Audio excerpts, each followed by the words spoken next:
The following podcast is brought to you by Iconic Nation Media. Welcome to Season 5 of Level Up Podcast. I'm your host, Kimberly Levy. I'm here to guide you on a journey of personal growth and fulfillment. Join me as we delve into the challenges of both business and personal life, aiming to discover our true selves and connect more deeply with the world around us. On this podcast, we'll explore the topics that inspire and empower us to become the best version of ourselves.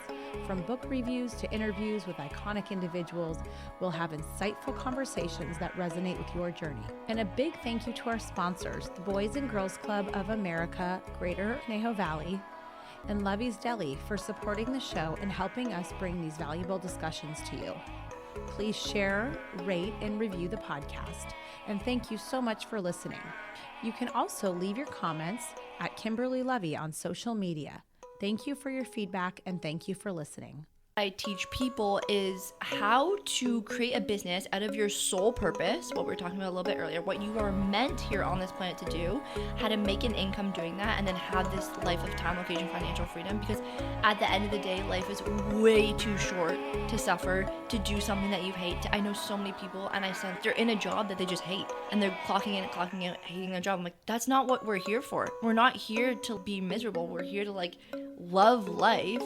And I feel everyone knows that little part inside of them, what they're meant to do or what they would really want to do, but they're so scared to do it.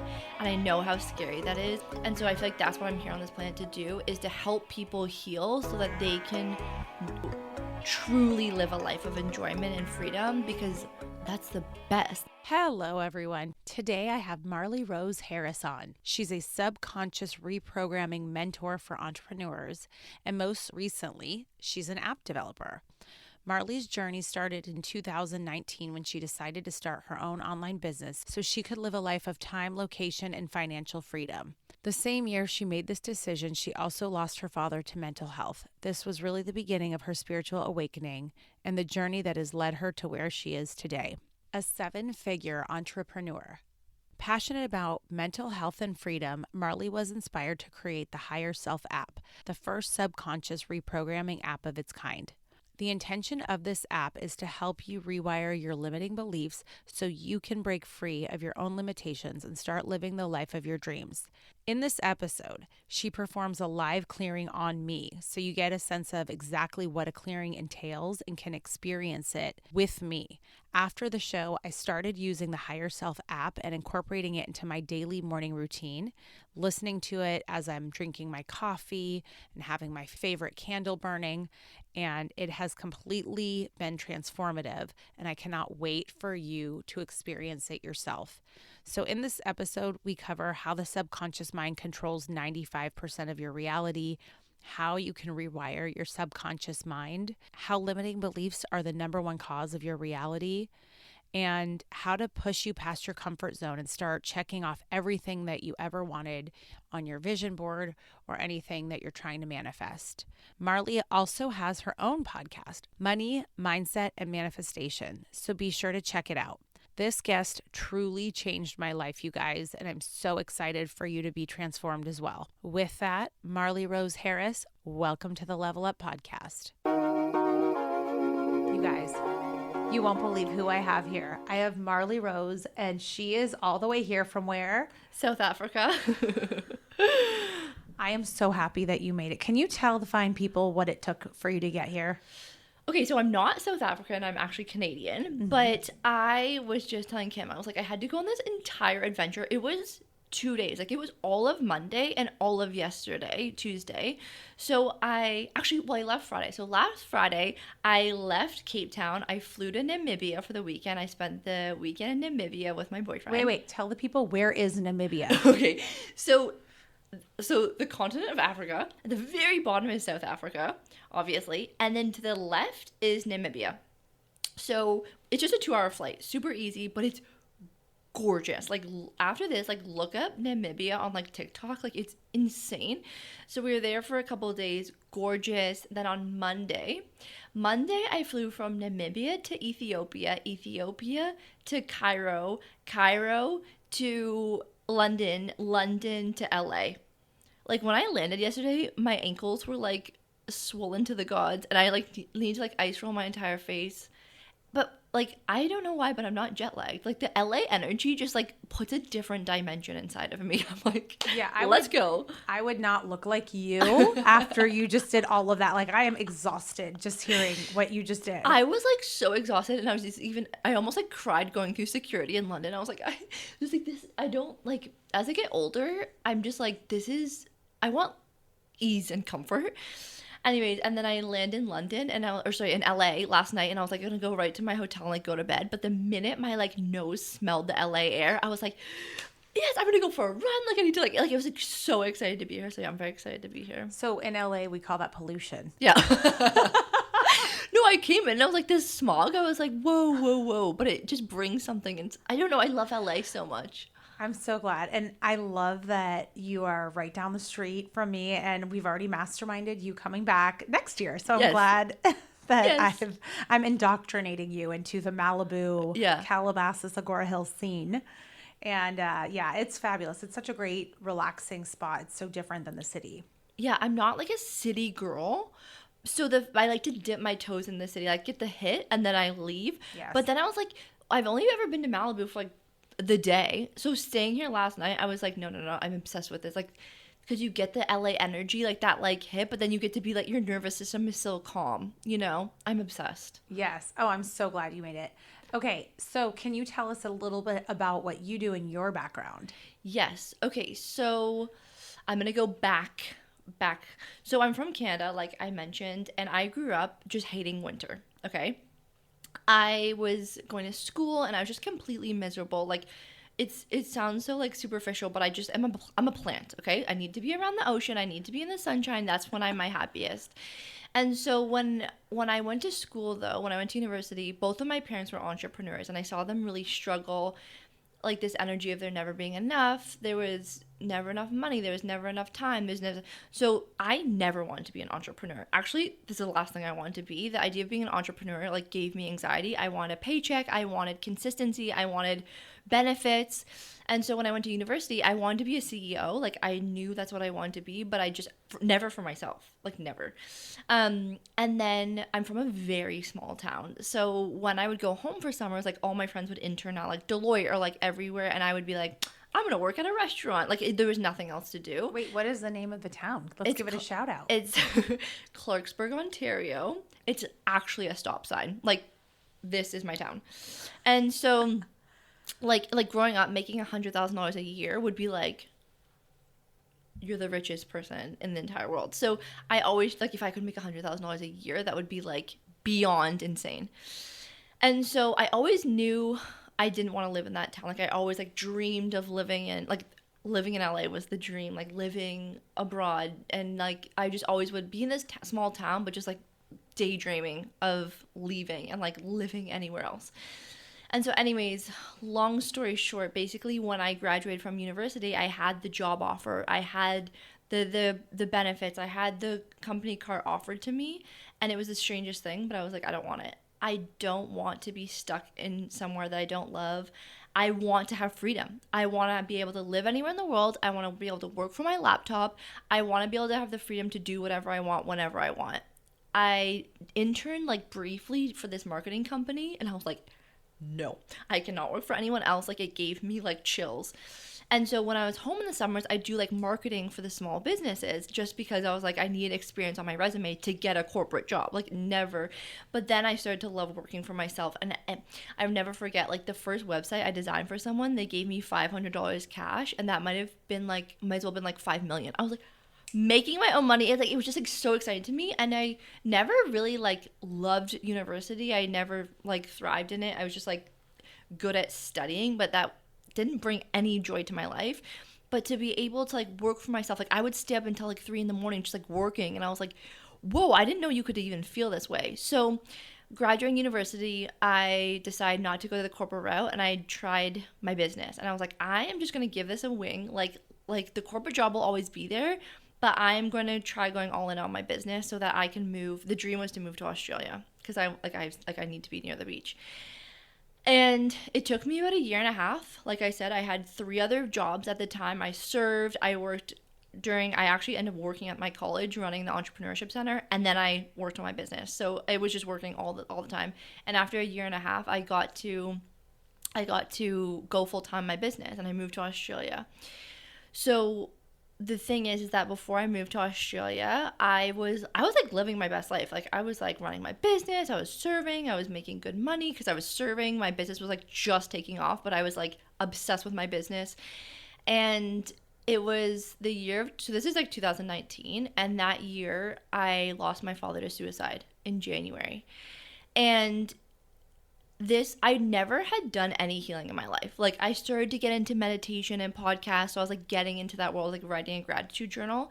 But that moment was the moment that I decided like I'm not gonna let this break me. I was best friends with my dad. I never saw this coming. I never could have predicted this. And because I had this like hint of what it felt like to live in alignment, I was like, I had dreams for the first time. I had this feeling that I could do what I wanted. I had a feeling that like I could make my dreams happen. And with that visualization, I was like, I refuse to let this break me, and I am going to do everything I can to heal from this. And I just committed. I committed to therapy for the first time. I did therapy and like Reiki. And on my healing journey, I feel like I had my like spiritual awakening to say, where I started to heal, and not only heal from the trauma. I don't think I'll ever really fully heal from something like that, but I started to get happier. I started to lose a lot of weight that I was holding on to, a lot of inflammation. I started to feel better. I started to have more energy, and I started to heal for the first time.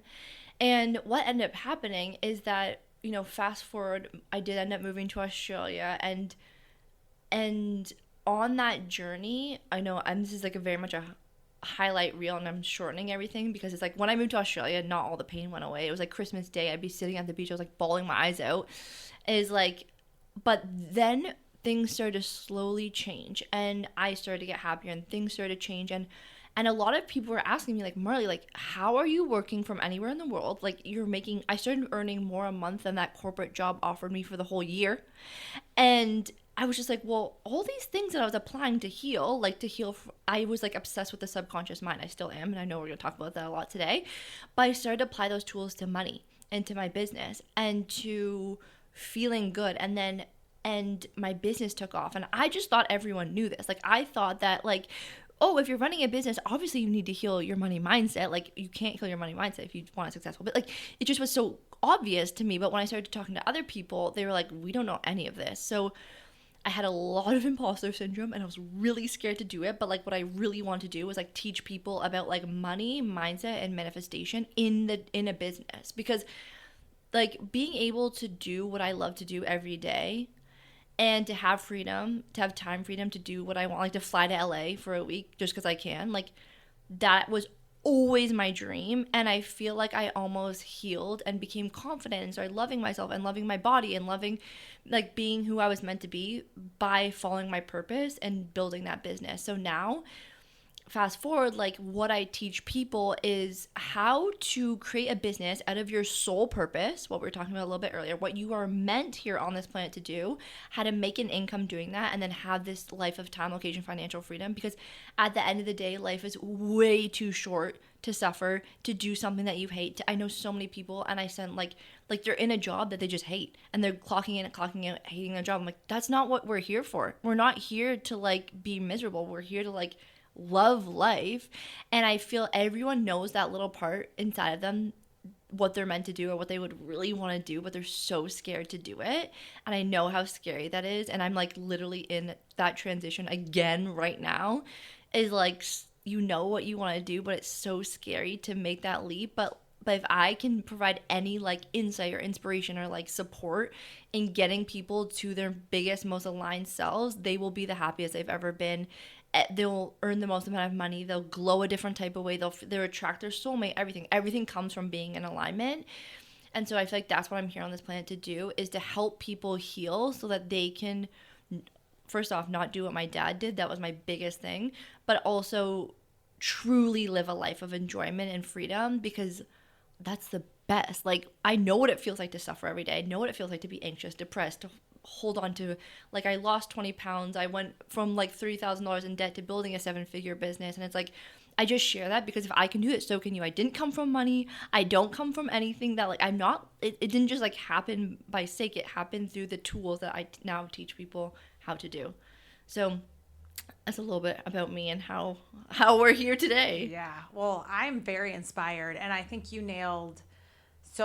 hit so many different concepts. I guess my question for you is, if there is somebody out there that either lost somebody, like a loved one like you did, or is just in a feeling of like being stuck in a job, as you mentioned, that they hate, or whatever area of their life they're kind of feeling stuck, and they're kind of even afraid to think about making a change, like, how can someone start either visualizing or take a very first step in the right direction, just to like start moving somewhere outside of that pain or grief or depression or unhappiness?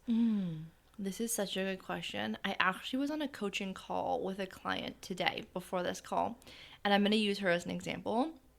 So she has a business and it does really well, but hates it. And she really wants to be like a singer. She wants to pursue a career in music, but that scares her the most. Like, to be able to let go of this comfortable job that's paying really well to go into that. But I really believe like that's going to be her biggest breakthrough to happiness, joy, abundance, freedom, is the things that scare us the most, right? But it's like, where do you start?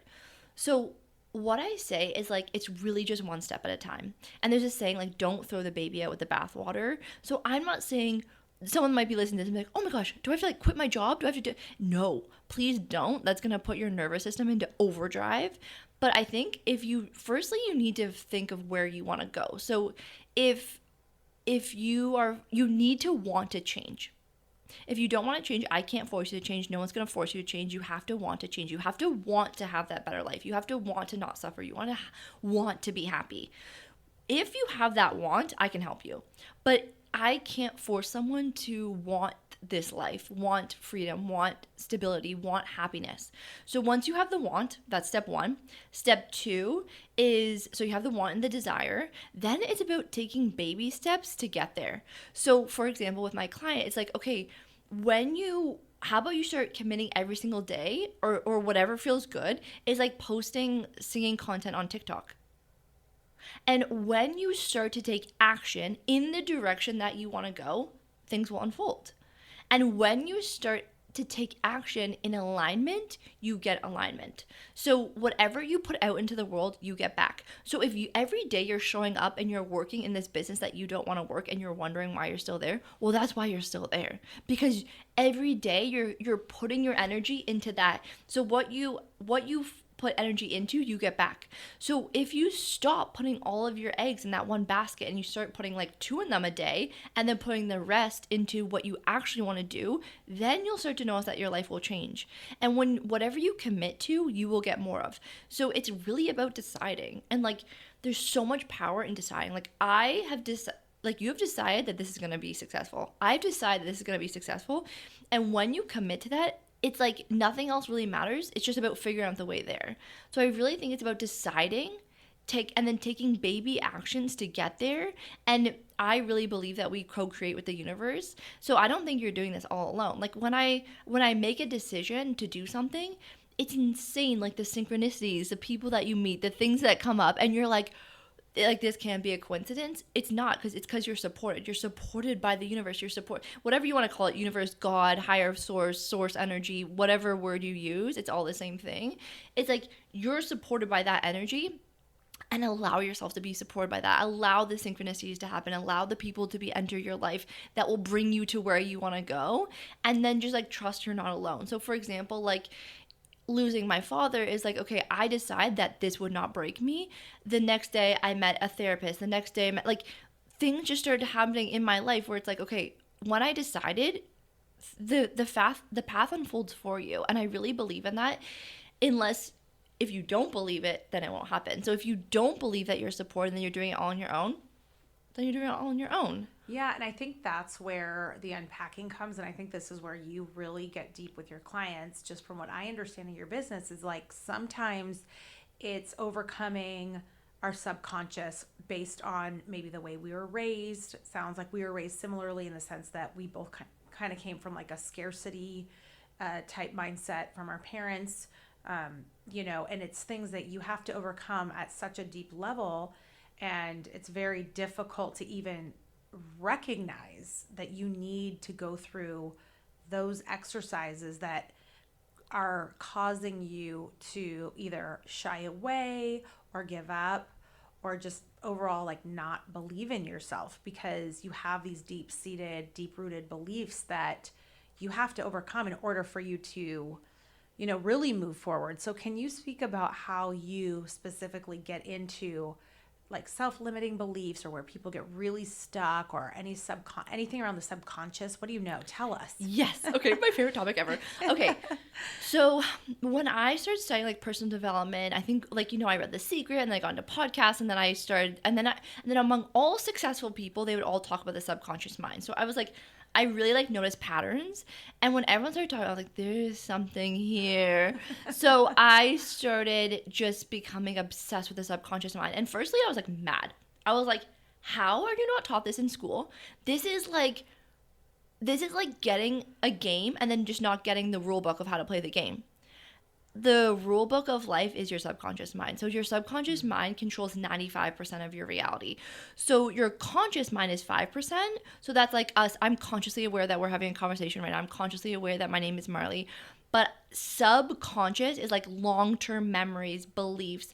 And once you have enough thought and feeling towards something, it becomes a belief. So if you're told when you're young that you're never going to make it, you don't come to earth believing that you're never going to make it. You're an empty sponge. And then you get taught. And then once you hear something over and over, you believe it. So a belief is a thought just repeated over and over. So between the ages of 0 and 7 is when your whole basically belief system gets instilled. But I've heard this, and I actually do believe it because I see it with my clients. I think everything actually happens between like 0 and 3. So when you're literally a baby, like can't speak, you are literally getting programmed your entire belief system. So if you're told or you see, a lot of the times it's not what you were told, it's what you see. And what you see, you take on as truth. So if you see your parents fighting about money, you think money is bad. Or then let's say you see your parents fighting about money, or let's say in a playground you're young and all the kids are making fun of the wealthy people, then you believe, okay, having money is bad. So then you're 35, you're an entrepreneur, and you're wondering why your business isn't working out, and you keep looking at your sales page, you keep looking at your funnels, but nothing is working. But then you work with someone like me and you address your subconscious beliefs, and it's like, okay, and we go back in your timeline and we realize, oh, when you were like 5, you heard your friends making fun of wealthy people. So then you never want to be wealthy because you never want to be made fun of. And then we clear that belief. And then like this literally happened to me with a client the other day. That's exactly what happened. We went back, cleared the belief on the call, while we were doing the call, she signed a like 3,000 pound client, monthly retainer. So like very good client. So when we got off the call, she already had a new client. So this is like pure evidence that when you clear the belief, your reality changes. So this is like a very good analogy. So think about your reality like watching a movie. This is a movie, okay? And your beliefs are like the tape that's in the projector. So whatever the tape is playing is being projected into your reality. So if you're trying to change your reality by changing, is like trying to change the movie by changing the projector. Like the movie isn't going to change. And that's like people trying to change your reality by changing their like thoughts. It's like you need to change your subconscious beliefs. It's like changing the tape, and then it will project a different reality. So when it comes to healing, when it comes to everything is a projection of our beliefs. So you act in accordance to what you believe to be true. So let's say you have an insecurity that your boyfriend thinks you're annoying, right? So then you will act in ways to prove that to be true. So like you will project your insecurity onto them by acting in a certain way, so they can only respond in that way to prove you to be right.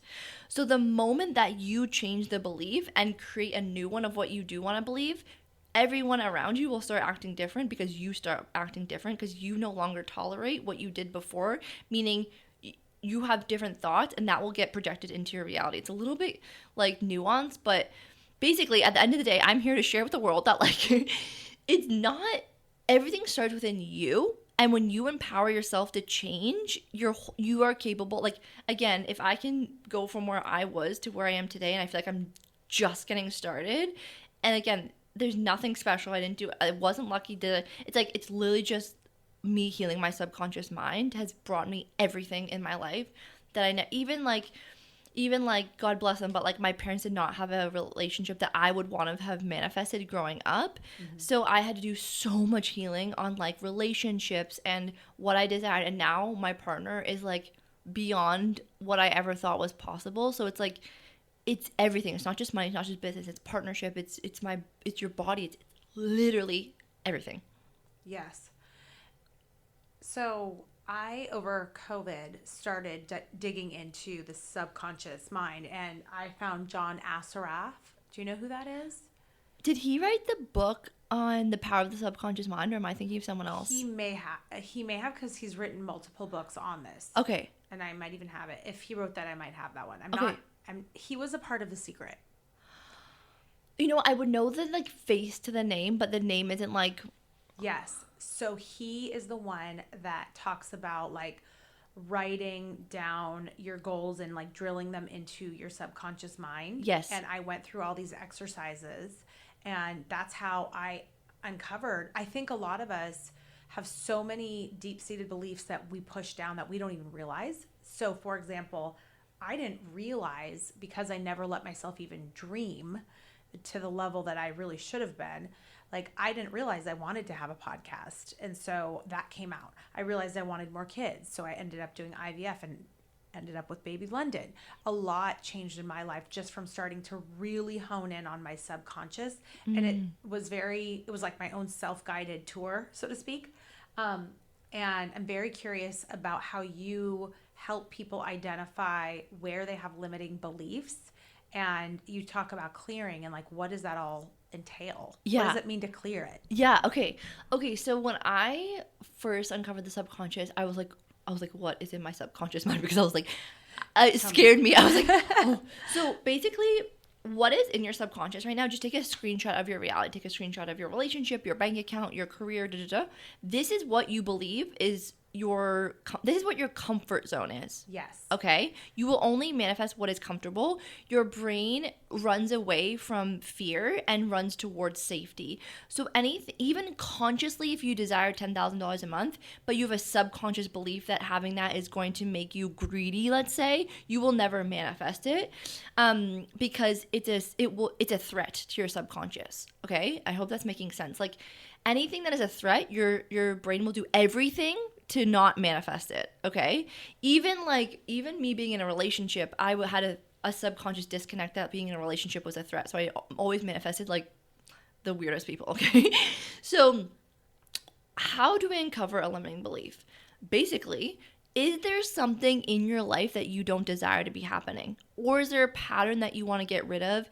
Is there something that you're noticing that you don't desire? So for example, like, let's say I work a lot with like people who want to make more money.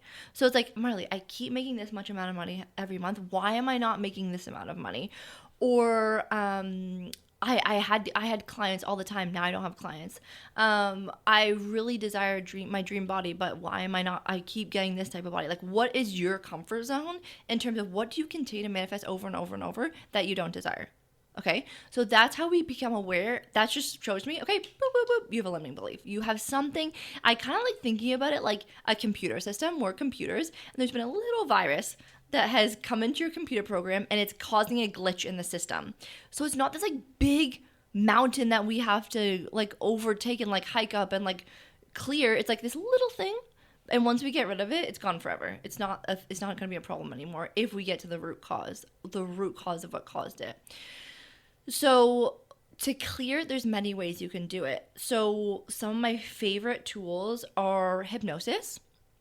My favorite tool is time technique. Literally journaling. You can clear it with language, so you just no longer say the thing. You can clear it with visualization. And a lot of this is working like one-to-one with professionals, also using rapid resolution therapy, EFT tapping. Like there's many different tools that you can use. That's actually why I started my app. I have the first subconscious reprogramming app in the App Store, because there was no easy, accessible way to do it. But once you figure out how to do it, like on the airplane, I cleared 3 limiting beliefs while I was flying. I was just like, boop, boop, because I'm so used to it now and I know the formula. And we can do one today. It's like, now I just know it's like so easy to do that it's like, I literally cleared 3 limiting beliefs on the airplane all about money. And when I landed, I signed a $15,000 client and also signed one in the air. So I had a $20,000 flight. And it's like insane to me, but it's like literally because I was like noticing something. I was like, something's happening with clients right now, and I was noticing there wasn't as much of a follow through. And then I got to the root cause of it, cleared it, and then had a $20,000 flight. So give me an example of a limiting belief or like a pattern or something that we can clear. Okay, so for me, I came from parents that were like, you have to get your education. You know, once you have that, you have the keys to the kingdom, because then it opens up all these doors, and like essentially pushing me into get a safe, secure job. Yes. And like work 1,000 million hours, and you know, that is your key to success. And so very much like a scarcity mindset kind of across the board, like, you know, nothing to excess, never wasting anything. Yes. We never took vacations. Like we were not poor. I don't want to overstate that. It's just there was never anything extra. Mm-hmm. And so I think this notion of like always having to be in a safe corporate job is a big one.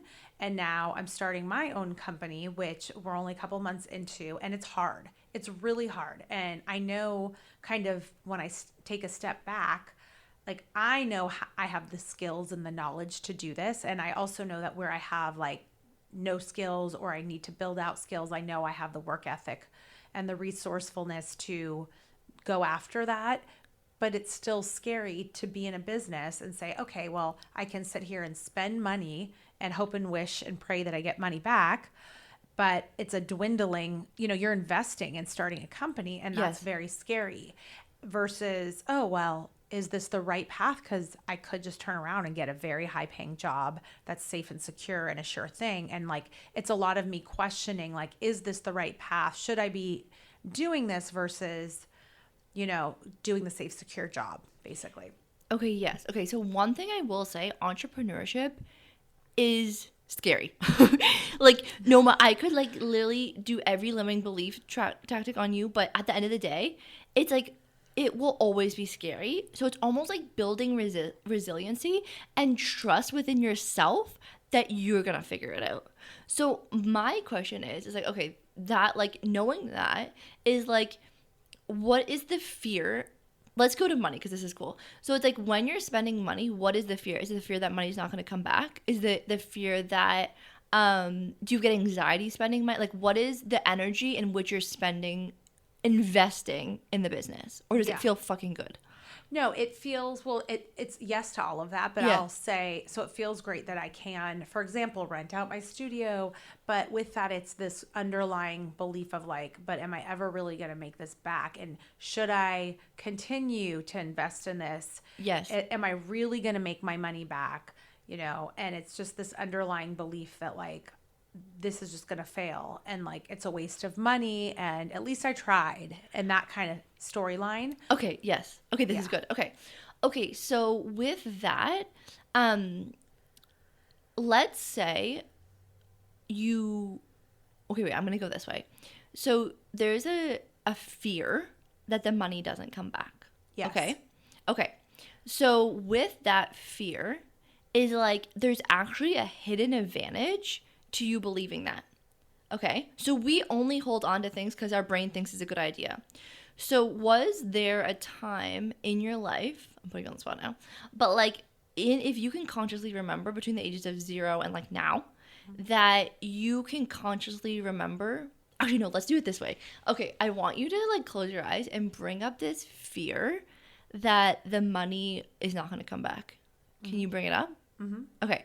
Okay, now I want you just to trust your unconscious, okay?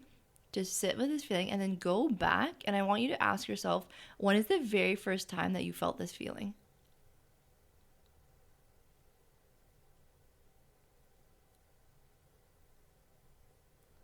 We're going so far back. Yeah. I don't even know where. Um, I mean, I remember like in my teens and stuff feeling like we don't have enough money, like being aware of money, like early in my teens, like, oh, we don't have money to, live the way that these people live or take this vacation. Yeah. Okay, I want you to answer a question.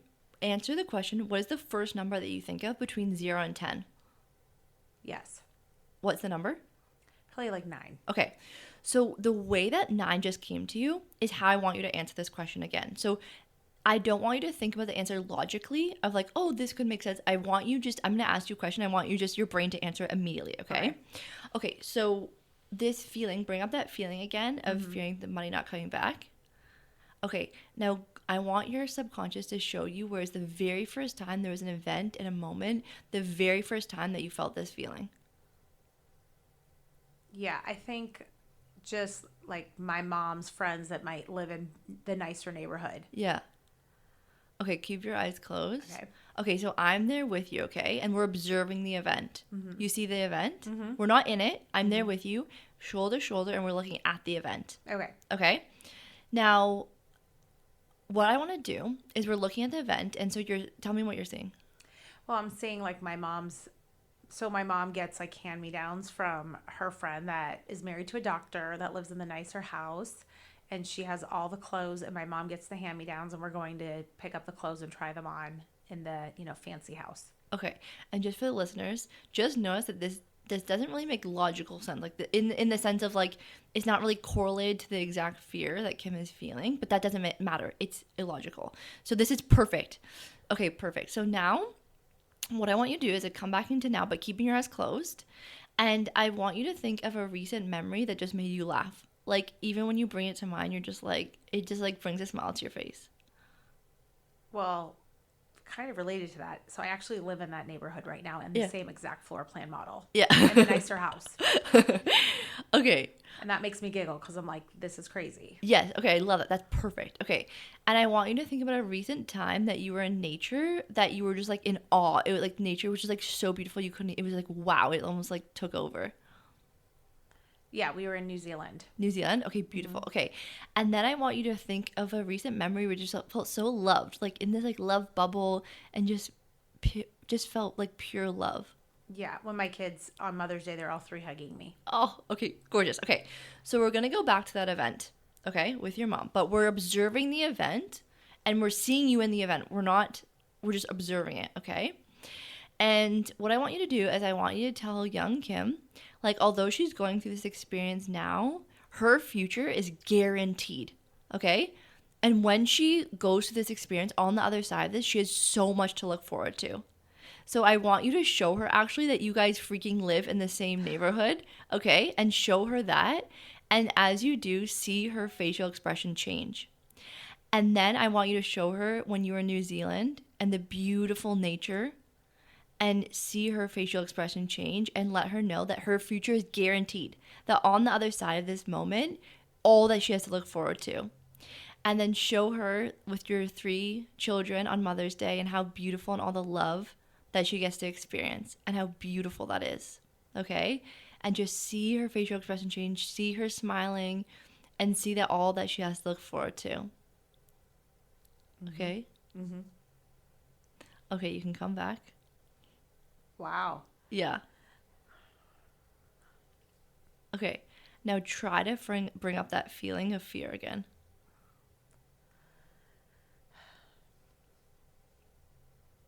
Am I supposed to talk about it? Yeah, well, we'll just try to bring it up. Try to bring up that feeling that I felt that you tried to feel at the beginning and see how it feels different. Yeah, I feel much stronger, like much more like unstoppable. Yeah. Feeling of like much more confident and like resilient, like no matter what comes at me, like I'm like Yeah, you got this. Fearless. I got this. Yeah. Cool, right? That is crazy. Yeah. That was powerful. Yeah. Wow. So that's subconscious healing. Oh my God. And like you're not going to be able to bring up that feeling of fear anymore. It's gone. It's forever gone. Really? Yeah. Oh my God, this is amazing. Yeah.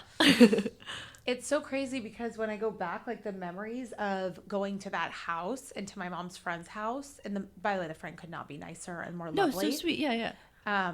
I remember her big bathroom. I remember getting her samples. Like, I don't know if you remember the days where you'd get samples from like Nordstrom or whatever. And it's like, nowadays it's like, who's going to use that? Yeah. She'd have like 100 samples, or like maybe it felt like 100, it was 10. Yeah. That was probably more realistic. Yeah. But she would give me her like hand-me-down samples, and I felt like I was like rich and like Yes. just, and it's weird because I live in that neighborhood in her same floor plan, only like 3 streets away from where that all. Wow. Yeah. That's so chill. So that was crazy to like have the full circle moment. So she was showing you your future. That's crazy. So for those of us that get stuck, they can just do those visualizations and bring that energy forward and pinpoint these deep-seated memories and face them head on. Yes. So that's what, so you need a practitioner to do it with you. You can't do it on your own because, like, your conscious mind can't heal the subconscious mind. Your conscious mind, your subconscious mind speak completely different languages. So I can't personally, like, what I just did to you was what we just went through was like every word that I said was very important. Basically, what I just showed you on a very, like, if you want to get scientific on it, that moment in time, that event that you went to, that is the moment that you instilled the belief. And your brain thinks that's still happening. So it's still looking out for that fear, and that's why you still have that fear. So what I just did is I showed to your subconscious, it's done. It's in the past. It doesn't exist anymore, and your future is guaranteed. Meaning, look at this moment you had in the future. Like, it still thinks that it's happening right now. And so when I proved to your mind that it wasn't happening anymore, the belief literally just you had like, there's like a tunnel and there was like a stuck, and then it went. So it's like, that's why you can't feel it anymore. So with like things like with my app, it's like you can go in what we just did. There is a clearing for that in the app, and essentially it goes through and every word that I say, everything is very intentional to get to the root cause, to clear it. But I'm speaking to your subconscious, not your conscious mind, so it doesn't have to make logical sense. And a lot of people do the clearings and they're like, I didn't understand, but I don't feel it that way anymore. I'm like, yeah, you don't understand. It's not going to make logical sense. Because if I relate to you, oh, why do you have that fear? You probably consciously could have been like, oh, well, but you couldn't actually have gotten to the root cause. Yeah, and I feel like in that example, it was more of a scarcity and worthiness example that is really the true underlying belief. Yes. So it's not so much about the money not coming back per se. It's about like, other people live better and like they get the new clothes. We don't deserve that, like, because we can't afford that, even though we work super hard. And it's just this feeling of like not deserving, not being deserving of other realities. And that's what you're bringing into your business. Mm-hmm. Right? Well, not anymore. Not anymore. And I think that this is so, first of all, thank you. That was very emotional too. No, everyone. Does everybody cry? Yeah, everyone cries. All of a sudden felt like I wanted to cry. No, everyone cries. And I was like, I felt, because I know we're on air, I wanted you just to like fully cry. So, but it's emotions moving, right? So, like tears are energy in motion. So if you don't cry, I haven't really done my job that well, because I want you to move the energy. Sometimes I'll laugh, sometimes I'll cry. Like, it's like we're just moving. Literally, that shows to me that the energy is moved. Now, okay, so this is really interesting, going back to your verbiage. So now I understand, because you would say clearing these beliefs. And I'm like, what does she mean by clearing? But now that I just experienced it, I kind of held back a lot of my crying because, we're on camera. Yeah, I can tell. I was like, oh, shame, I really want you to cry. I was like, no, I was. Feels I so had good. to pull all of that back in. But by the way, I've cried multiple times on my podcast, so I could have just cried and no one would have cared. But anyway, it's a release. It's a release. It's a clearing. Yes. Now you feel it. That is crazy. I know. Okay, I want to go back on your app and get crazy. So what's the name of your app? Okay, so it's called the Higher Self app. Uh-huh. Higher self meaning that when you clear, I think I might have used this analogy sharing with you before, but you know a buoy like above water? Okay, imagine pulling it below water, right? That's what I feel like happens when trauma, limiting beliefs, things happen to people. They get weighed down. Okay? So everyone feels like they're sinking. Like nothing's working out, you know, they're depressed, they feel out of control with everything. And then when we start to remove those patterns, those programs, you naturally rise up. It's inevitable. So what I like feel like I'm here to do is like help guide everyone back to their higher self, their truest form, who they're here to be, and the amount of money that they're meant to have, the amount of freedom, the love that they're meant to feel, who they're meant to be, and that comes by clearing the gunk that we've been taught. So like we just witnessed that for you, and you're naturally going to rise now from that. I feel lighter. Yes, everyone feels lighter. That's so crazy. Yeah. So the app allows you just in the comfort of your home, you don't need to go anywhere, to actually start clearing these beliefs at a subconscious level. And this is how I've manifested everything in my life. And if you don't jive with the word manifest, it's like how I've attracted, how I've become who I am today. And yeah, it's the most affordable way to do so. That is amazing. And how long are each of those segments? It's like 10 to 15 minutes. That's why I say you can clear a limiting belief that you've had for the last 35 years in 15 minutes. That is we just did it. Well, how long was that? Like 5 minutes. Yeah. You know what it was? The reason why I cried was because now I might cry again. It almost, when you get to go back and look at your like who you were as a child and speak to yourself and know that it's all okay and like really like just give your younger self that validation. It's so beautiful. I was crying because it was beautiful. Yes. To be able to tell yourself like it's okay, you're going to live this beautiful life and like it's magical. And it's almost, I just got chills as you said that, and it's almost like give yourself that now. Like the version of you who's here right now wondering if everything is going to be okay, like everything's going to be okay. And it's going to be amazing as long as you are following alignment and purpose and doing what you're meant to be doing. It's like I see you looking back even at this conversation and you were so like worried if everything was going to be okay. And now you're like sitting on Forbes, getting interviewed for your network. It's like everything is always going to be okay. That is incredible. So let me ask you something. This also, what you just did, first of all, I have to say, like Ed Milet, who is a business coach, if you haven't heard of him, he's Are you kidding? I'm obsessed with Ed Milet. Okay. Yeah. So you'll be familiar with this, but I'll share it again just to like state what we're talking about in a different way that I think is also incredible. He talks about being like a 72 degreer and like essentially you are programmed subconsciously to be at a certain temperature. Yes. And as you rise, so in my example, as I make not just, the first $100,000, but then it gets to be, $300, $400, $500,000+, you are now heating up so far beyond what you think you are worth and what your comfort zone is. And so you tend to self-sabotage and bring yourself back down to your comfortable internal temperature. Yes. And I think I have hit that point where I have already far surpassed it. And I don't want to subconsciously sabotage my progress. And it's something I have to fight through every day to keep up leveling up. That's why I call this podcast Level Up. Yes. Is because it's like allowing ourselves to continuously, reach our highest and best version of ourselves on, across every, whether it's wellness, mental health, business, fitness, all different things, tennis. Yeah. So I have a hot tip for that. Yeah, I want to hear it. Okay, so that's exactly what I'm talking about. Like he's talking about subconscious mind, like it's all the same. And I talk about that all the time. So when things start getting hot. Yes.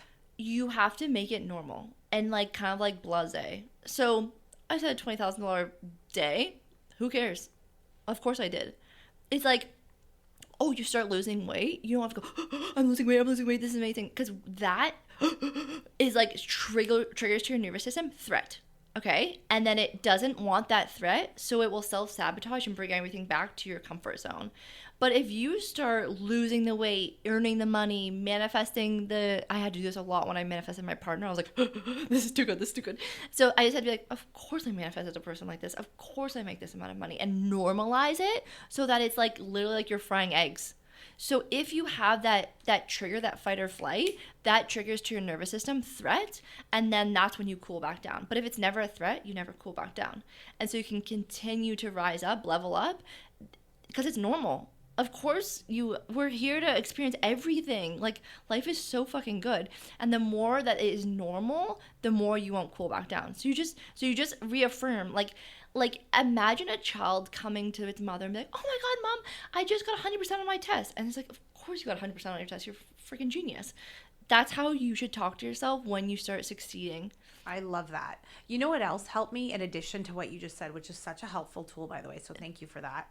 I also started, I think people talk about like weeding out the negative, either whether it's, consumption of negative content, negative people, Yes. etc. But once you do that and you start to rise, I think adding people that are also playing at that level or higher Yes. helps you to normalize it. So for example, joining a country club was something that I never in a million years could have ever dreamt of as a child. Yeah. When I decided I was worthy of that and then just went through the steps to apply, and we are now members, like I've now added other members and other people that have sold their businesses for multiple hundreds of millions of dollars. Many of my friends, and I mean many, not just one, not two, but I could pick out 5 to 10. Yeah. And that being around people that, of course, they're on a private jet. Of course, they're at a country club. Yes. Of course, they're in a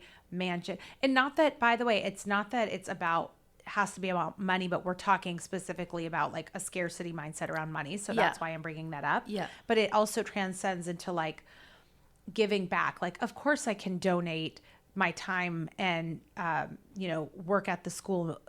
Before, I never saw a mom that worked at the school. She always was in a corporate job. So the fact that I get to be a part of my children's school. So whatever it is, I don't want to make the focus only money for people, because I don't want this to sound superficial, but whatever scarcity mindset you have around, like you're saying, it could be your weight, it could be around my tennis, it could be around any subject matter, but adding people that are playing like great tennis, right? Like we talked about adding joining a country club and then getting to play with people that play tennis or golf or whatever. The point is that when you surround yourself with people that are playing at that higher level, then it becomes much more like natural. Yes. And you've now up-leveled yourself in a way by adding those positive people around you. Yes. I love that. That's such a good tip. And one that just came to mind as well is like, this is actually what my coach shares with me a lot, is like, okay, so I desire to become a billionaire. Okay. So if I start making $100,000 a month, that's obviously I'm going to make $100,000 a month because that's on my way to becoming a billionaire. Right. Mm-hmm. So it's like, it also like, okay, that's like one level, and then it's like, okay, getting to the next level. But the way that becomes normal is because of course you're going to do that because that's on the way to your goal. So it's just inevitable that you're going to hit that. So when you start hitting your goals, it's like, well, yeah, duh, I'm hitting this because this is like on the way to getting to where I want to go. And also something that I do is like, I'll compare myself, not in a bad way, but to someone who's way further ahead of me. So let's say I have like a launch goal. I'm like, okay, I want to have this certain amount of launch. I'm like, this person just had a $5 million launch. If she can have a $5 million launch, like making your goal almost seem like small. Because when it feels small and easy, it's done. When it feels big and hard, it's big and hard. So make it small and easy. Make it feel that way. And you manifest. Because like if I was like, okay, can you manifest $1 today? You'd be like, yeah. And like it wouldn't be hard for you to manifest $1 because that feels small and easy. But if like, okay, manifest $5 million today, you'd be like, I don't know, but maybe you'd be like, ooh, I don't know how am I gonna do that?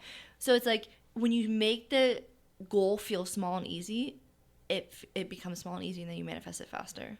Yeah, and I think along those lines, like I've been in a business before this where some people were making $400,000 to $500,000 a month, and they had the Rolls Royce or the whatever it is, right? Yeah. And I think the reason why I'm sharing that is because, and Ed Milet says this, is like, if you can put yourself in situations, and this ties directly to like leveling up and adding these people, once you can see it in reality and see somebody else doing it, and if you can even get to the behind the scenes of somebody doing it in any way possible, whether it's through a mentor, whatever, in whatever capacity you can, I think when you see the $10 million house and you see people living in it, or you see somebody you know driving the Rolls Royce, or you see somebody you know in the private jet, whatever, or you see somebody running the multi six-figure, hundreds of millions of dollar business. When you get to actually see it in real life, not just on social media, I think it really helps you to visualize the reality of that and then apply it to yourself. Hopefully helps Yes. that visualization. Can you talk about the power of visualization? Yeah. So your brain needs to see to believe. Okay. So this is a word of like, it's called expanders. So it expands your mind to what is possible. So I just had a client be like, this is the same client. She really wants to have a singing career, but she's like, I'm too old. She's literally 27. And she's like, I'm too old to have a singing career. And I was like, okay, in my mind, you're the perfect age to start a singing career. But anyways, our mind makes up things to keep us comfortable. Don't forget that. So that was her ego trying to keep her safe. And I was like, find someone who's your age and became famous at your age. And the minute your brain goes, oh, well, they did it, so I can do it, right? So it's finding people, situations, circumstances that prove your mind wrong. So I have a lot of expanders in my life. Like, for example, there's this woman named Melanie Enlair, and she does like similar to what I do. And she used to live in her car, and now she makes $20 million a year.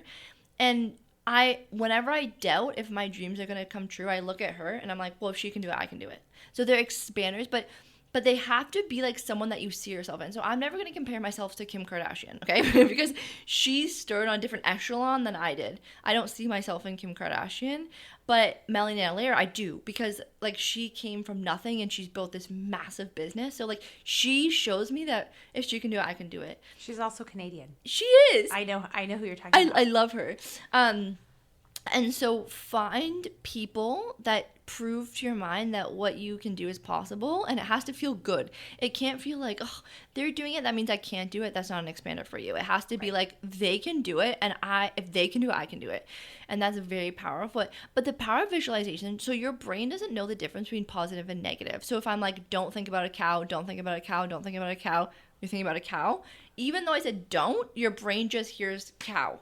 Okay, that's why language is so important. Never say what you don't want, because you'll just get more of that. Like, I don't want more DEBT. I won't even say the word. People are so focused on what they don't want. I don't want this. I don't want that. And they're wondering why they're still getting it. And that's because they're focused on it. So speak in positive in terms of like what you do want. And so when you're visualizing, when you're closing your eyes and you're rehearsing using, it's called the law of assumption, like rehearsing in your mind what's going to happen, your brain thinks it's real. And something that I love doing is I love like connecting visualization to a goal. So for example, like when I was manifesting my first $100,000 month, I knew that when I hit that goal, I'm going to cheers my friend with a non-alcoholic glass of champagne, and it's going to be like the evidence that I hit that goal. And every morning I visualize that. And I did it.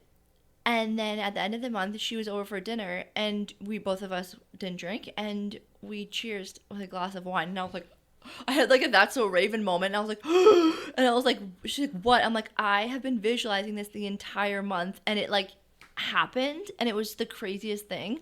So never underestimate the power of visualization. I literally do it I'm not perfect, but I try to do it every morning of like visualizing my goals, visualizing what I want to see. I use vision boards. I use everything, because I'm literally hacking my subconscious mind of like, this is what we're focused on. Focus on this. It's like, okay, when I came to LA, I needed to rent a car, and my boyfriend's like, rent a convertible Mini Cooper. It's like the cutest car. You're gonna love it. You're gonna love it. You're gonna love it. Because I have a convertible back home, which I love, and I was like, okay, I'll get this. I don't even know. I'm like, okay, yeah, sure. And then everywhere I looked, I saw Mini Coopers. Everywhere, and when I was like there, but the Mini Coopers were always there. It just wasn't important to my brain. But now it was important because I was going to rent one, so I was like looking for them. So that's how visualization works. Once it's important to your brain, so maybe it's the it's the raise at work, maybe it, whatever it is, your brain will start to find evidence of that being your reality. So when you visualize, it kind of primes your brain of what to look for. Yes. And I think that one of the biggest detriments that people have is they don't have boundaries around consumption, specifically of the news, social media, or even positive or negative feedback from family members or friends or bosses or whatever. And I think that we have to filter, we have to be really good. And I've gotten really good about what I let into my into my mind, essentially. Yes. And the reason why that's important is because if you are allowing negative information to really take up a lot of your free time, like for example, if you're driving to work and you're hearing the news and it's all bad news, I always call the news the bad news. Yes. I stopped listening to it when I was in my 20s, Yeah. early 20s. I think that it starts to like almost poison our thoughts. And so people get caught up in these like cycles of negative thinking. And I don't believe in that. I try and really flood my brain with positivity. And like a family member might look at me and say, "Oh, your business isn't going to work. Like if you don't open your business and make money the first day, then it's going to fail." Like there's negative comments that come in. So what I do to offset that is, well, one, not talk to these people necessarily about my business, but also I'll put on Ed Milet. I'll put on your podcast. I'll put on Gary V and get into the like, okay, how do I break through, and so what it's doing is it's like rerouting all of my energy around the positive thinking. And that's what I think is something that is so easy to do. It's just be aware of what you're letting in to your mind. Yes, the energy vampires, they're sneaky. They are freaking sneaky. But if you can do an energy audit, okay, what is draining my energy and what is giving me energy, and simply just get rid of I don't mean like lose friends, but maybe distance, set boundaries, get rid of the outflows and double on the inflows, your whole life will change. Yes, that has been something that's so helpful. So every day, so as kind of just a couple key takeaways, it sounds like getting really clear about our subconscious and where our limiting beliefs, and then using your app as a very practical tool to just do the clearings. Yeah, so that's easy. Incredible. Another one on the subconscious that really helped me was I took the time to really get clear. Like I took buckets. So I called it my exceptional life plan, and I pulled up 5 buckets in my life that are important to me. So for example, I'm just giving different examples of ones. You could do education. For some people, it might be like religion or spirituality, giving back. That was one of mine. Family life. It could be like travel, or even the types of cars you have. So I took my top like 5 buckets. Yeah. And I was like, okay, where do I want to be in my life across these different areas? And I got really quiet and I started to like really dream. And like for family, for example, I was like, oh, I have 2 kids, a boy and a girl. But like, I actually want a bigger family, I realized through that exercise. And like career, I realized I wanted a podcast. That came out of there. And so basically what I did was, once I figured out those like top 2 to 3 goals within each bucket, I recorded it on my voice notes, just on my iPhone. Yeah. And I played it 2 to 3 times a day. Yes. And this was, so much came out of that exercise for me. The country club membership and playing tennis came from there. Yeah. A lot of different things came from that I didn't even really realize. Like it wasn't in my conscious mind. It was deep in my subconscious. Yeah. So getting quiet and then drafting that and then recording it and listening to it over and over. So powerful. Was so great. Yeah. So I would say, and as I was listening to it, it's visualizing it too. Yes. Feeling it, visualizing it, yeah. And then finding people that could actually show me that. So I would say using the clearing is one thing. Maybe coming up with your own exceptional life plan is another. Yeah.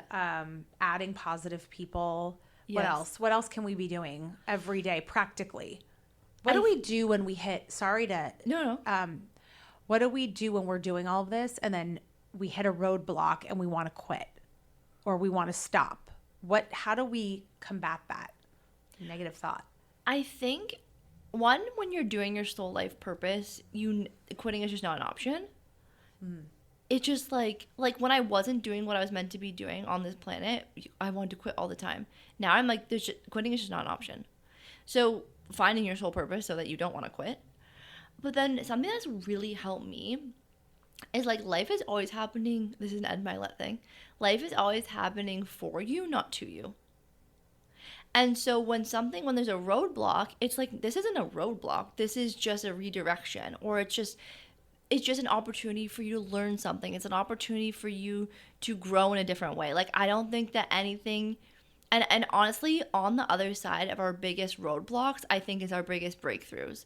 So really reframing these blocks or these stops or whatever it may be is like, what is this here to teach me? What is this here to show me? What can I learn from this so I don't continue to have this happen over and over? How can I pass this test, like, level of a game, so that I don't have to do this over every time? Like, think about a game. If you don't pass a level, you have to do things over and over and over and over until you learn the thing that gets you to the next level. That's life. So it's like, when these things come up, it's like, okay, what can I learn from this that will allow me to pass through it? And if you decide that you are committed to something, giving up is just not an option. Yeah. You know what else? I feel like these conversations sound so like woo-woo, but what you're talking about is revealing the need for, like, for example, I was on a sales call and they had an objection about something related to business. Mm-hmm. And instead of getting super defensive and like just being like, oh, I don't like this person, mm-hmm. and like, oh, I should quit, like, they're right, like, this objection, they're right, what value does this bring, or whatever the subject matter was. It's like, I think sitting with it for a little bit. And I actually just heard Oprah, of all people, I heard a random podcast, and she was like, when you're not sure what to do nothing.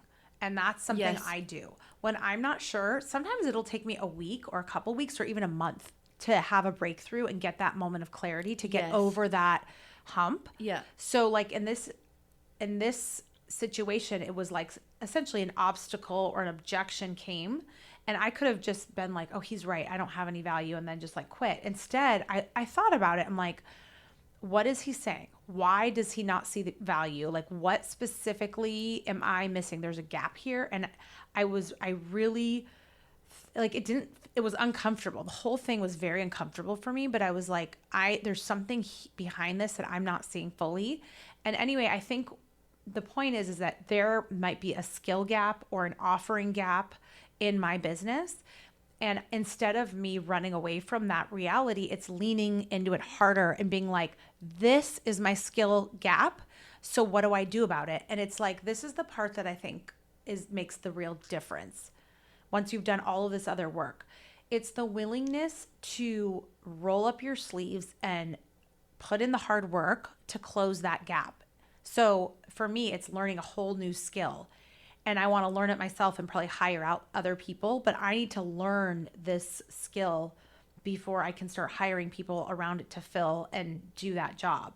And it takes time. Like it takes like I'm listening to a book on Audible to learn about it. Like, I'm rolling up my sleeves and putting in the real time and hard work and energy to move differently. And I think this is where people need to understand what we're talking about is not just like fluffy woo-woo stuff. It's real. Like it comes down to like you being willing to change and put in the effort. And then, like you're saying, the universe will meet you. Yeah. I always talk about my tennis as like a fun example because I feel like it's such a straightforward example of like me starting a skill from zero as an adult, and essentially everybody else around me, they've all been playing for 30 years. So I am behind, and everyone's like, you're so brave. And I'm like, yeah, but I'm willing to put in the hard work to like catch up. And really, I mean, it's been degrading. It's been a degrading experience. I mean, to lose matches, and it's like embarrassing sometimes, but I put aside my ego and I roll up my sleeves and I put in the hard work to get it done. And that's what I want to leave people with is like, this is not just talk about it, manifest, paint a picture and you're done. It's, you have to really work towards things that you want. And when you do that, that's when, like you're saying, you have your breakthroughs. Yes. And I also love a tennis analogy because I also just started last year, and I started from, like, I played when I was younger, but I was like new. And I would get so frustrated when he's like, okay, do this, do that, do that. And I just realized, I was like, okay, if I want to improve, I have to listen to him because this guy knows what he's talking about.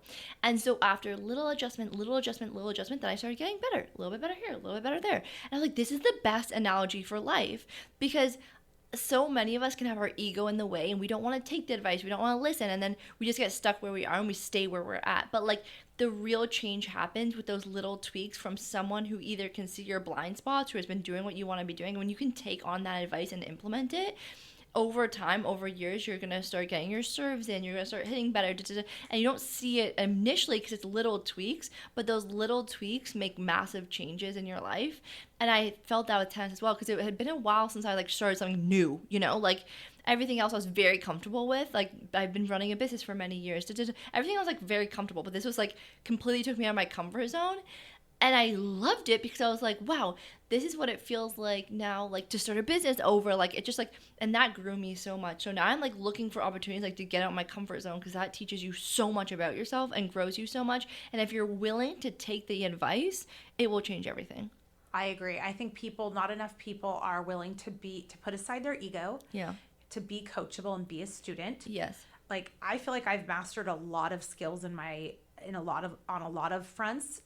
But I also, as I embark on new journeys, I'm also willing to immediately put aside my ego and become a student again. And that understanding when you should flex and when you can be in charge and be the leader because you're a master at something, and understanding when you are brand new and you are a student starting from zero and be coachable. Yes. That's probably one of, and I get this feedback all the time from my tennis instructor, that I really take in feedback and I really do try and apply that. Even like I said on that sales call, it didn't go well, and instead of me getting personally offended and bashing that person, I tried to take it as feedback, constructive feedback to improve, rather than getting defensive and then just shutting it down. So here's my last question for you.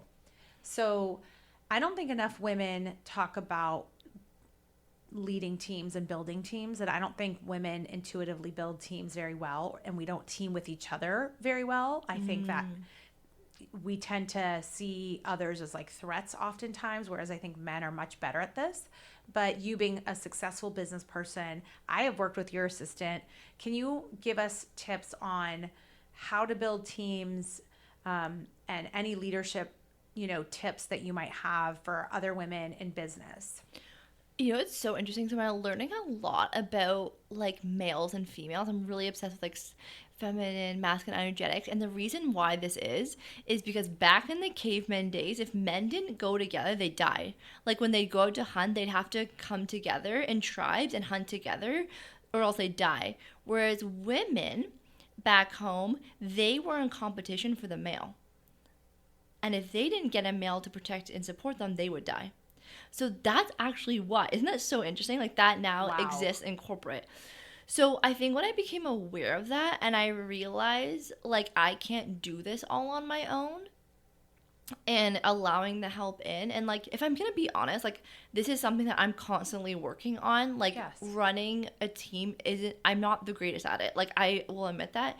I like small teams. It's literally me and my assistant, because I am not, my strong suit isn't running big teams, because I'm such an executor and such a I'm not a small, like nitty gritty things drive me insane. I'm like big vision, execute, let's do the big things. So like delegating small is very difficult for me. So it's something that I'm working on consciously. But what has helped me a lot is just acknowledging the fact that like I could not run my business without my assistant. She is everything. And learning from her what makes her happy. So is it like words of affirmation? Is it gifts? Like how can I make her feel appreciated so that she can show up the best in her job? And so as my business grows and as I grow, like I will start to again continue to bring on people that do things better than I can do them, and admit that. Like where are my weak points? Where can I bring someone in and admit like, okay, you have this is not a me thing, like you are better at this, and then doing the best thing that I can to support them in that, making them feel acknowledged, making them feel encouraged. Like that's different for everyone. And it's just like being in a relationship. Like with my boyfriend, we have different love languages. His is physical touch, mine's words of affirmation. So it's like knowing what is the thing that make them tick so that they feel support in their job and they love their job. And I just know that when like being a leader, when people feel appreciated and people feel supported, they naturally will show up. and I don't need to like delegate or micromanage because they feel so supported. And it's like that with everything in life. Like even being in a relationship, it's like when your other person feels supported and loved by you, they want to give that to you. So it's like just making them feel like supportive, acknowledged, whatever, knowing that I will do anything for them to make them happy. I've just noticed that people naturally want to show up for me and in my business and seeing the big vision. So it's really about people, making people feel acknowledged, and then also just admitting where your blind spots are. And like I've had a team of 6 before. Great, but it like just wasn't my strong suit. Like I actually worked best very agile with a smaller team, and then if I need something else, I'll freelance or whatever that is.